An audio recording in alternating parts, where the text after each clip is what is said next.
I'm being invaded. Oh my god. I can't have this. That's... Well, don't wait for me. I just suicide in the Nexus. I'll be up. He actually seems to know what he's doing. Oh, he's casting second chance. That's a backstab opportunity. Oh, he's pieced. See ya. Did you kick him off the edge? No, he didn't get the second chance cast off before I killed him in one hit. Sorry to interrupt, but that was important.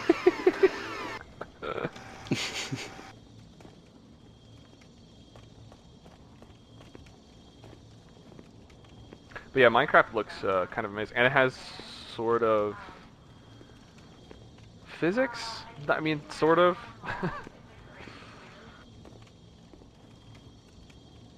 Like if you make a pool and fill it with water, and then you like open up one side of the pool, the water will like pour out, but it pours out like in cubes and sort of like in turns, but yeah, that's right. Yeah.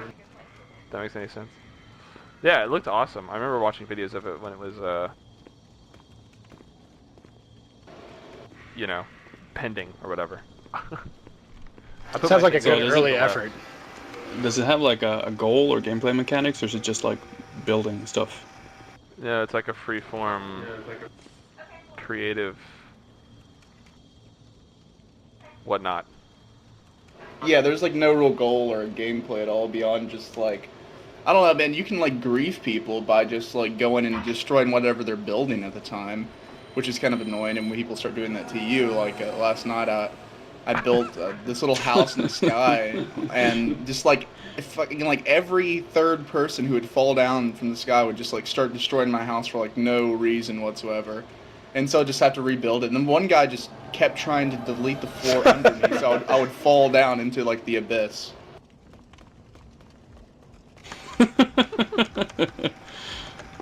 That's the internet for you. It sounds like Demon Souls. We're playing 3-2 right now, which is the one with all the towers and like the narrow walkways with no guardrails over nothing but certain death. And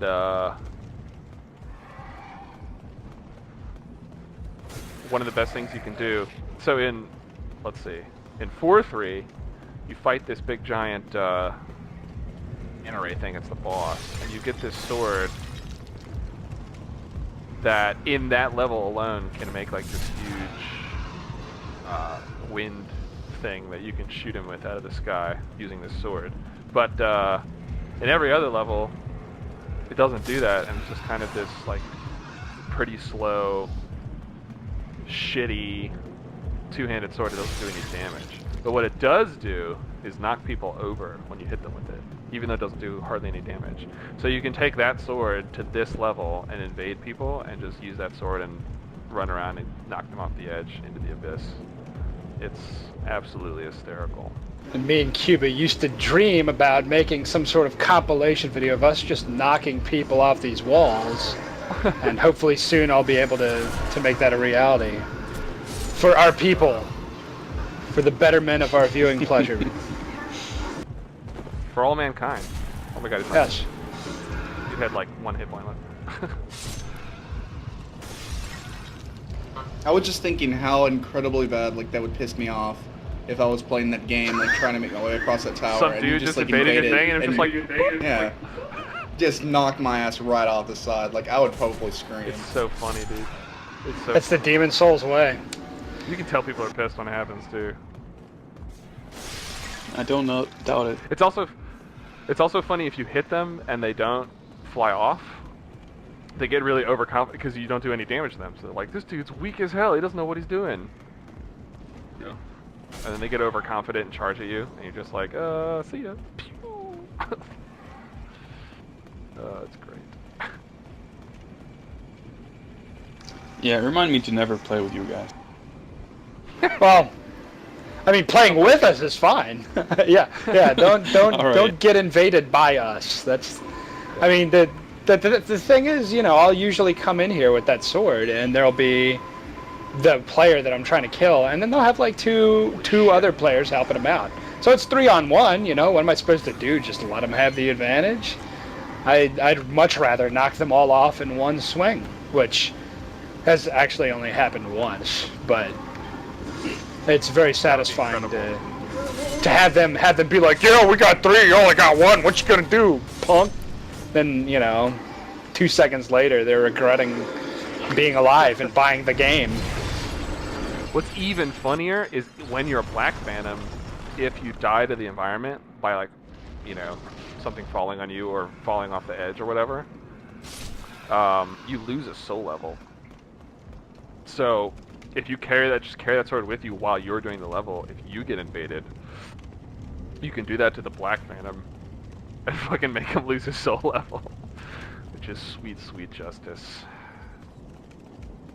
And it has happened to me. And all my anger and being rude to people, sometimes they'll knock me off, and I lose a level. So it's sort of risk versus reward. But the good news is I usually do well enough in my efforts that I'll get enough souls from killing other people that I can just buy the level back immediately. So it's not really hurting me. But your average player is gonna be very angry with themselves for falling off. Yeah, I was gonna ask, what's like the benefit of invading someone's game in Demon Souls? The benefit is Get your body back. Yes, you get your body back. Like I said, there's body form and there's soul form. Body form, you have more health, but you do less damage. The real benefit is you can summon other players in soul form to help you out. In soul form, you have to do it solo. So the real trick is if you're not good enough, or you wanna summon a friend, then you have to be in body form to get help.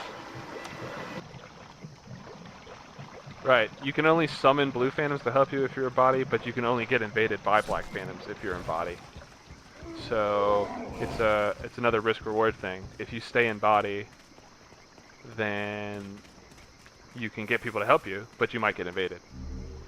The whole multiplayer system is designed around the body-soul form mechanic. The whole point of invading people is to get your body back. So is there But any kind of then- matchmaking? That's something I've always been curious about. Or do you just Not pop really. into somebody's game? Well, Maybe the little- system that you talk about where people can leave notes for each other, it sort of looks like that, except the notes are sort of pinkish when you see them on the ground. Well, it'll look like a note, except it'll be blue. If you're in body form and you see a blue note, really that's a player's soul sign, and you just touch that and it will summon that player. And you can see their PlayStation ID on the note, so you know who you're summoning. So if you have a friend that you want to summon badly enough that you'll coordinate it, it'll tell you, hey, I'm going to go lay down my soul sign at this spot. And then you go over there and grab it before somebody else does. Yeah. So actually, as you can tell, you're not really supposed to organize multiplayer. The idea is that it's sort of a complement that interfaces with the single player. Like, you're just supposed to play... Oh, and then when you co-op as a Blue Phantom, that's the other thing. If you beat the boss with the host, you get your body back. And you get a bunch of souls for doing it, too. So...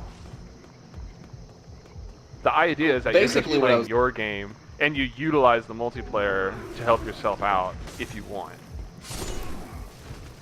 Well, like what I was curious about is, like, if you invade somebody's game, is there any guarantee that they're going to be any weaker, or is there any chance that yeah. they could just be way stronger than you are?